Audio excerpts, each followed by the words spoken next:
Risk में बरकत के लिए चंद अहम अमाल बहुत मुअस्सर साबित होते हैं। सबसे पहले तकू और परहेजगारी इख्तियार करना रिस्क में वसअत और बरकत का जरिया है, जैसा कि कुरान में फरमाया गया, यानी जो अल्लाह से डरता है अल्लाह इसके लिए रास्ता निकाल देता है और इसे वहाँ से रिस्क देता है जहाँ से उसे गुमान भी नहीं होता।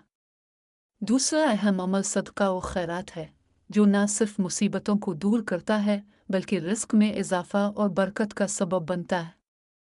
हदीस में आता है, असिद्क ततुफ गज़ब रब, तिर्मिज़ी, यानी सदका अल्लाह के गज़ब को ठंडा करता है। तीसरा अमल सिला रहमी, रिश्तेदारों के साथ हसन सलूक है।